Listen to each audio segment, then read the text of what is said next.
Hello दोस्तों, नमस्कार। तो अभी कुछ दिनों पहले मैंने एक वीडियो बनाया था और आपको बताया था कि मई के अंदर रशिया से आने वाले तेल का अमाउंट बहुत हद तक इंडिया में बढ़ गया था। क्यों? क्योंकि रशिया सस्ते में तेल बेच रहा था, क्योंकि उनकी इकोनॉमी में प्रॉब्लम हो रही है तब से, जब से यूक्रेन के साथ उनकी वॉर हुई है। तो इसका फायदा इंडिया ने भी उठाया, लेकिन कुछ और भी हो रहा है दुनिया में दूसरी तरफ, जिसका इम्पैक्ट इंडिया तक आ सकता है। इसलिए इसको आज के इस वीडियो में कवर करेंगे। आपको एक क्वेश्चन पूछूं मैं कि वर्ल्ड करेंसी कौन सी है, क्या बताओगे? डॉलर्स। हाँ, डॉलर्स ही है, लेकिन क्यों? कारण क्या है? डॉलर सबसे ज्यादा महंगी करेंसी तो नहीं है, ऐसा भी नहीं है यूएस डॉलर बहुत सी कंट्रीज में चलता हो। कुछ कंट्रीज की करेंसी अगर डॉलर भी है तो वो उनके खुद के डॉलर्स हैं। तो इसका एक्चुअली आंसर ये है कि अमेरिका गेम बहुत बढ़िया खेलना जानता है। एक पेट्रो डॉलर एग्रीमेंट है अमेरिका का सऊदी अरेबिया के साथ, जिसके तहत सऊदी अरेबिया डॉलर्स में ही क्रूड ऑयल को हमेशा दूसरी कंट्रीज में सप्लाई करता है। यानी क्रूड ऑयल हर एक कंट्री को चाहिए, कितनी सारी चीजों में वो यूज होता है, और सऊदी अरेबिया उसका बहुत बड़ा एक्सपोर्टर है, जिसकी वजह से डॉलर्स का हमेशा इंटरनेशनल मार्केट में दबदबा रहता है। लेकिन हो सकता है कि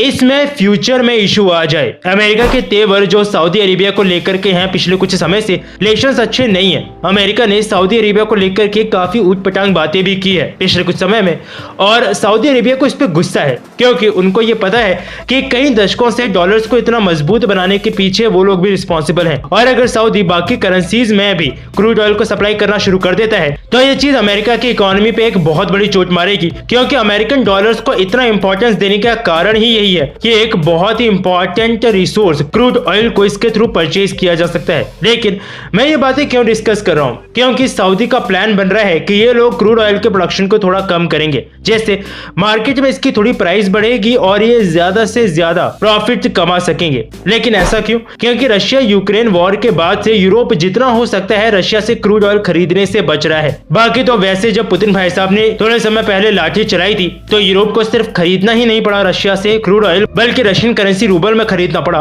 लेकिन अब यूरोप के ऊपर ऐसा कोई प्रेशर नहीं है, इसलिए जितना हो सकता है वो बाकी अल्टरनेटिव जैसे सऊदी अरेबिया वगैरह से क्रूड ऑयल खरीदेंगे, जिसका फायदा सऊदी उठाना चाहता है प्राइसेस सब बढ़ा के। लेकिन रशिया नहीं मान रहा। क्यों?